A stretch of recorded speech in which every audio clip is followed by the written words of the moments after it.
নানান জল্পনা কল্পনার অবসান ঘটিয়ে জামায়াত ইসলামী নির্বাচন এবং বাংলাদেশের রাজনীতি নিয়ে ভারতের প্রজেক্টের পক্ষে এবং বিপক্ষে অবস্থান নিয়ে প্রফেসর ইউনূসের পক্ষে এবং বিপক্ষে অবস্থান নিয়ে তাদের চূড়ান্ত এবং ফাইনাল অবস্থান জানিয়ে দিল।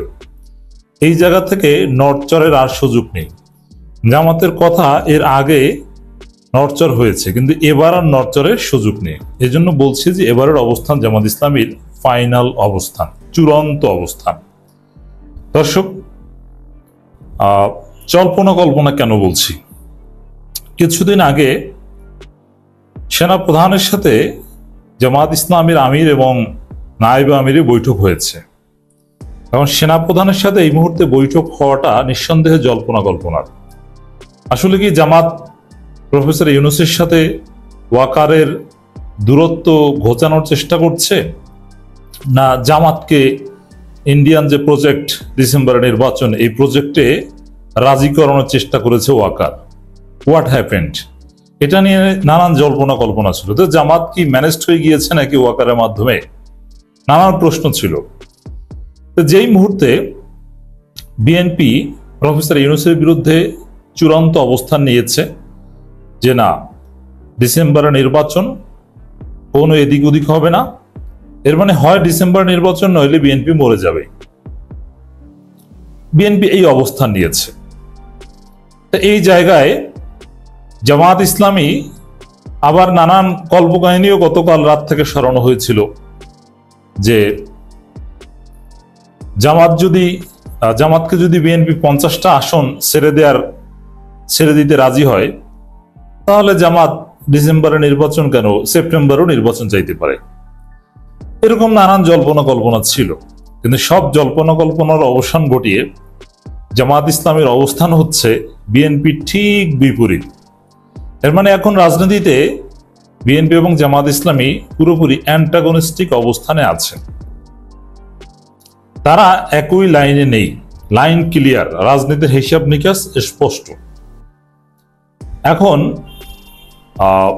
এখানে মিউচুয়াল কোঅপারেশনের রাজনীতি নেই, বিপরীতমুখী রাজনীতি, লড়াইয়ের মাঠ উন্মুক্ত রাজনীতি জমে উঠেছে। ডক্টর ইউনূস, জামাত, এনসিপি, ইসলামপন্থী এদেশের জনগণ ভার্সাস ভারত বিএনপি আর ওয়াকার মাঝামাঝি অবস্থানে যে কোনো সময় ডক্টর ইউনূসের দিকে ঝুঁকতে পারে, সমঝোতা হতে পারে। তো দর্শক, জামাতের অবস্থানটা কি দেখেন? জল্পনা কল্পনার পর ময়মনসিংহে কিশোরগঞ্জে জামাত ইসলামীর একটা সমাবেশ থেকে কিছু স্পষ্ট বার্তা দেওয়া হয়েছে। এই বার্তাটাই রাজনীতিতে জামাতের ফাইনাল বার্তা। আগামী নির্বাচনের আগে এখান থেকে জামাত আর নড়তে পারবে না। মানে লন্ডনে তারেক রহমানের সাথে বৈঠক, ওয়াকারের সাথে বৈঠক, কোনো হিসাব নিকাশ মেলে নাই। জামাত প্রফেসর ইউনূসের সাথে আছে, জনগণের সাথে আছে। আমরা সময় জামাতের সমালোচনা করেছি, জামাত মনে হয় বিএনপির লাইনে আছে, ভারতের লাইনে আছে। হ্যাঁ, মাঝে মাঝে যাচ্ছিল, কিন্তু আমাদের সমালোচনা, বাস্তবতা সব বিবেচনায় Jamaat at the end of the day সঠিক লাইনে আছে।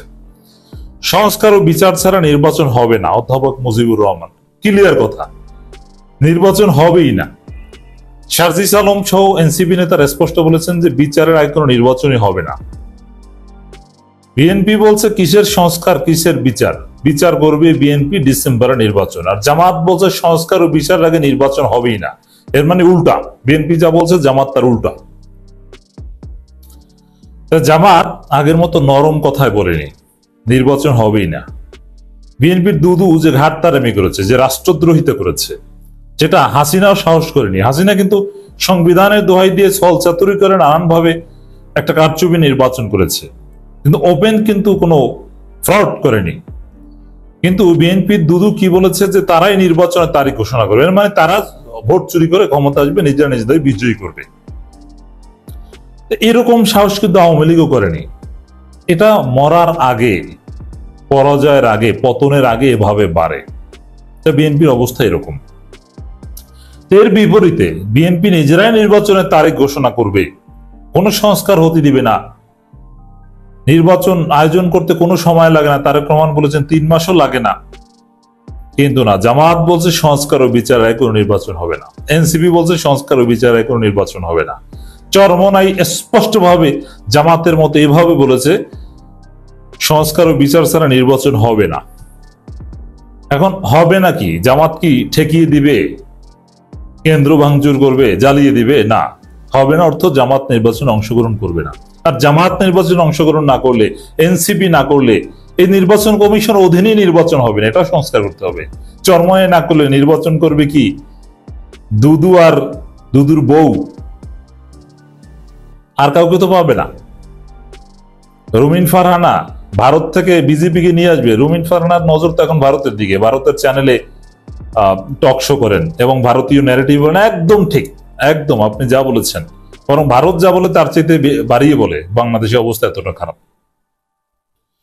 পুরান পাগলের ভাত নাই, নতুন পাগলের আমদানি, doctor Shafiqul Islam Masud. What does it mean? এর অর্থ হচ্ছে পুরান পাগল হচ্ছে আওয়ামী লীগ, তারা ৭১ ব্যবসা করে পালিয়েছে, আর এখন বিএনপি এসেছে ভারতের দালালি করতে, ৭১ ব্যবসা করতে। এটা হবে না। বিএনপি হচ্ছে নতুন পাগল, এই নতুন পাগল চলবে না, বাংলাদেশের জনগণ মানবে না। বাংলাদেশকে অস্থিতিশীল করতে আরেকটি নানামুখী ষড়যন্ত্র চলছে ডাক্তার তাহের। এই কারা ষড়যন্ত্র করছে? এটাও বিএনপি করছে, যদিও এটা অন্য সমাবেশে বলেছেন। সংস্কার ও বিচার ছাড়া নির্বাচন হবে না বলে মন্তব্য করেছেন বাংলাদেশ জামাত ইসলামী নায়েবে আমির অধ্যাপক মুজিবুর রহমান। যারা যেন তেন ভাবে নির্বাচনের মধ্যে নির্বাচন চায় তাদের সাথে আমরা একমত, মানে বিএনপির সাথে একমত নই, ক্লিয়ার কথা। আমরা সবার আগে চাই দুর্নীতিবাজ, জুলুমবাজ, গণহত্যাকারীদের বিচার। আমরা আওয়ামী লীগেও এসবের সাথে জড়িতদের বিচার চাই। দেখেন, বিএনপি চালাকি মারায় যে ৭১ জামাতের অপরাধের জন্য বিচার চায়, এটি মাজহারুল ইসলামের খালাস দেওয়ায় অসন্তুষ্ট, এখন বামদের লেজ ধরে চলে বিএনপি। জামাতের রাজনীতি দেখেন, জামাত শুধু আওয়ামী লীগের গণহত্যার বিচার চায় না, এই যে দুর্নীতিবাজ, লুটপাটকারী, চান্দাবাজদের বিচার চেয়েছে। শফিকুল ইসলাম মাসুদও বলেছেন অন্য আলোচনায়, চান্দাবাজদের বিচার চাইতে হবে। আপনি বলেন যে চাঁদাবাজি চলবে না, এই যে নিজেরা নিজেরা মারামারি করে রাস্তায় লাশ ফেলানো, এটা চলবে না। এটা আগে ঠিক করেন, তারপর নির্বাচন চাইতে আসেন। জামাতকে ফু দিয়ে উড়িয়ে দেওয়া যাবে না, থুতু দিয়ে ভাসিয়ে দেওয়া যাবে না, ডক্টর শফিকুল ইসলাম মাসুদ। এখন জামাত নেতারা তো ভদ্র, তারা তো বলতে পারে না যে প্রস্তাব করে ভাসিয়ে দেওয়া যাবে না। এগুলো জামাতের লোকজন উচ্চারণও করে না রাজনীতির মাঠে। দুদুর জবাবে এটাই আসলে ডক্টর মাসুদ বলতে চেয়েছিলেন, যে প্রস্তাব করে জামাতের লোকজনকে ভাসিয়ে দেওয়া যাবে না। কারণ প্রস্তাব করে ভাসিয়ে দেওয়ার হুমকি দিয়েছে দুদু। আরে পারলে বালুর ট্রাক প্রস্তাব করে ভাসিয়ে দেওয়ার হুমকি দেন না, সেটা তো পারেন না। এই যে জামাতের পক্ষ থেকে জবাব দুদুকে, যে জামাতকে ফু দিয়ে উড়ে দেওয়া যাবে না, থুতু দিয়ে ভাসিয়ে দেওয়া যাবে না, এর মানে দুদুর যে নির্বাচনের জন্য পাগল হয়ে যাওয়া, ওগুলো জামাত গনে না, এগুলো হবে না। বাংলাদেশের জনগণ কোন নির্বাচন, আমি যেটা বলি, ডিসেম্বরে নির্বাচন হবে না, তফসিল ঘোষণা করলেও হবে না, নির্বাচনের দিন আসলেও ওই নির্বাচন হবে না, ওটা বাদ। এত সহজ নয়। কারচুপি করে বিএনপি ক্ষমতা আসবে গায়ের জোরে, ফাজলামি, এই ফাজলামি বাংলাদেশে আর হবে না। বিএনপির পতন অনিবার্য, মরণ অনিবার্য। শিবিরের উপর রংপুর, চট্টগ্রাম সহ বিভিন্ন জায়গায় বিনা উস্কানিতে হামলা করেছে। এবার বুঝবে কত ধানে কত চাল। যারা হামলা করেছে ওদের প্রত্যেককেই সরকার গ্রেপ্তার করবে, নইলে ওদের জীবন তামাতামা হয়ে যাবে। ওরা সামাজিক পরিসরে আর চলাফেরা করতে পারবে না, ওদের ছবি আমরা পেয়েছি। ওরা পড়াশোনা করতে পারবে না, ওরা চোর, ওরা বাটপারদের দল, ওরা ছিনতাইকারীদের দল। বিএনপি ছাত্র দল দল হিসাবে এখন ছিনতাইকারী। ওরা কোনো রাজনীতি করছে না, ওরা চুরি করছে, গরু চুরি করছে, ছাগল চুরি করছে, মুরগি চুরি করছে ওরা। অতএব জামাতের বার্তা স্পষ্ট, জনগণকে আন্দোলন করার হুমকি তো আর দিতে পারে না, থুথু দিয়ে উড়িয়ে দেওয়ার হুমকি দেয় না, এগুলো চলবে না। ডিসেম্বরে নির্বাচন চেয়ে গণহত্যার বিচারকে পেছনে ফেলে দিচ্ছেন। মতিউর রহমান আকন্দ কথা বলেছেন। মতিউর রহমান আকন্দ, ডাক্তার তাহের, এরা কিন্তু সবসময় বিএনপির লাইনে কথা বলছেন, তারাও এখন আর ওই লাইনে নাই। এর মানে জামাত ইজ কনসেনসাস দ্যাট ডিসেম্বরে নির্বাচন আমরা মানি না, হবে না। প্রফেসর ইউনূসের সাথে জামাত আছে, বার্তা ক্লিয়ার, হিসাব ক্লিয়ার। ডিসেম্বরে নির্বাচন যে গণহত্যার বিচার পিছনে ফেলে দিচ্ছে। এর মানে কি ন্যারেটিভ দাঁড় করাচ্ছে জামাত এক সুরে, যে বিএনপি আওয়ামী লীগের বিচার চায় না, গণহত্যার বিচার চায় না, বিএনপি আওয়ামী লীগকে বাঁচিয়ে দিতে চায় না, এটা হবে না। বিএনপির লোকজনরা কথায় কথায় ডক্টর ইউনূসের সমালোচনা করে যে ডক্টর ইউনূস তাকে সরিয়ে একটা নির্বাচন দিয়ে যাতে তারা ক্ষমতায় চলে আসতে পারে, কথায় কথায় বলে। যেই মুহূর্তে তারা মার্শাল্লার কথা শুনে, তারা একটু পুল্লুক অনুভব করে যে দেশে মার্শাল্ল আসবে। দেশে যদি মার্শাল্ল আসে, বিএনপি তাড়াতাড়ি ক্ষমতা গ্রহণ করবে, দেশে একটা লুলা আতুর মার্কা একটা নির্বাচন অনুষ্ঠিত হবে, যে নির্বাচন অনুষ্ঠিত হলে তারা ক্ষমতা গ্রহণ করবে। গত আগস্ট 8 তারিখ 2024 থেকে আজ অবধি দেশের প্রতিটা ক্ষেত্রে যেভাবে বিএনপি চাঁদাবাজি করছে, টেন্ডারবাজি করছে, জমি দখল করছে, অফিস দখল করছে, করছে না এমন কোনো কাজ নাই। প্রত্যেকটা দুর্নীতির সাথে আজকের বিএনপি জড়িত। অথচ বিএনপি সরকার গঠন করছে না, এই মুহূর্তে বিএনপি সরকারে নাই। কেন এত বিএনপি বেপরোয়া? কেন জানেন? সরকারিভাবে বিএনপির তো এই মুহূর্তে কোনো দায়বদ্ধতা নাই।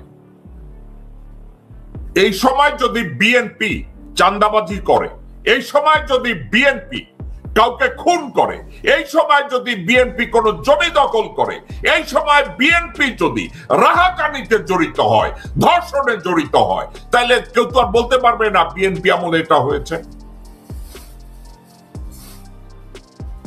আমির খসরু মাহমুদ বলেন, আমানুল্লাহ আমান বলেন, আর মোহাম্মদ সালাম বলেন, তারা বলে খাও, ভালো করে খাও, চমৎকার করে খাও, ধীরে ধীরে খাও।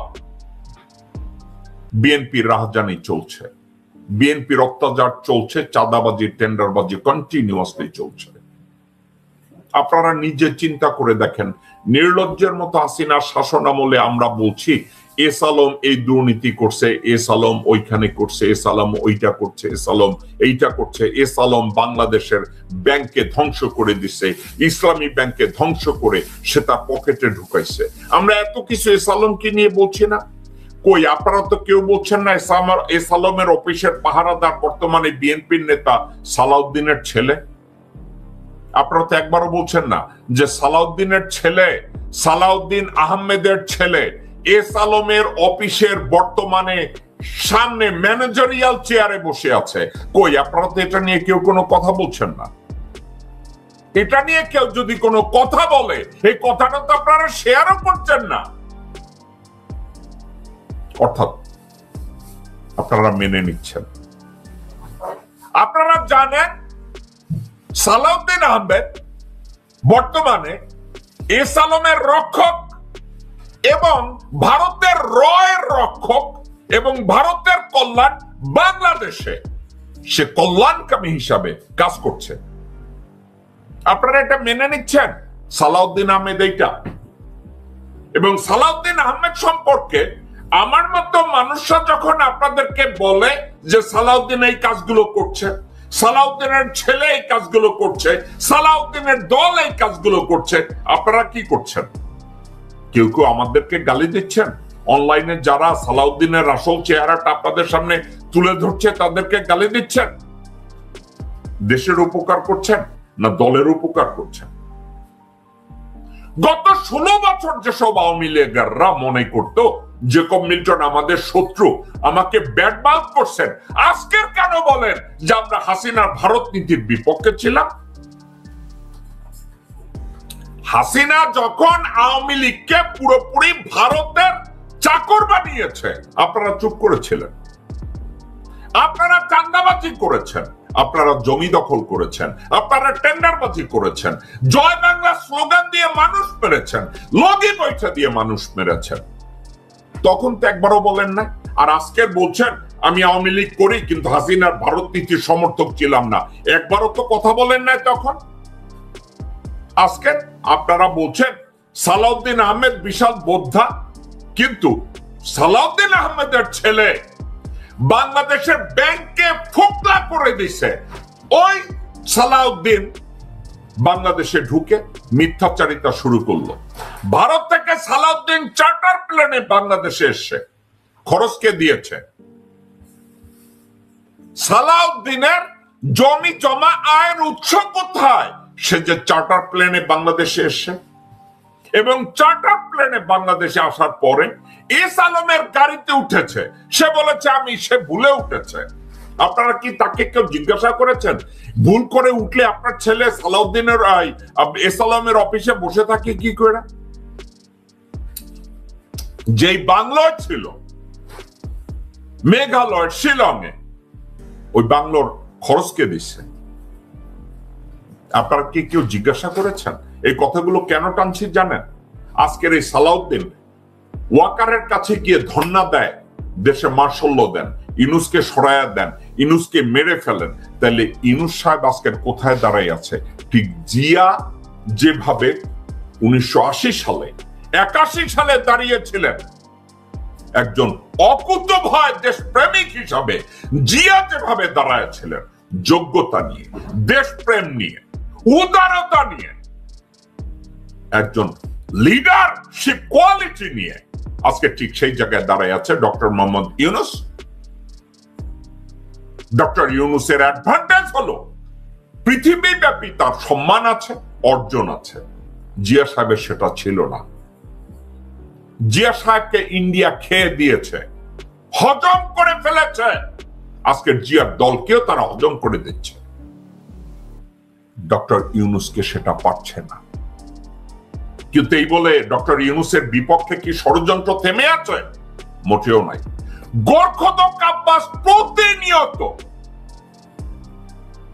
ডক্টর মোহাম্মদ ইউনূসকে নিয়ে সমালোচনা করে, অথচ গোরখদক আব্বাসের 14 গোষ্ঠী বেসলে ডক্টর ইউনূসের যোগ্যতা 1% হবে না। ওর বাবা বিক্রি করতো পুরি, ওর বাবা দাদা ছিল গোরখদক, ও ছিল চাঁদাবাজ। ও সমালোচনা করছে ডক্টর মোহাম্মদ ইউনূসের।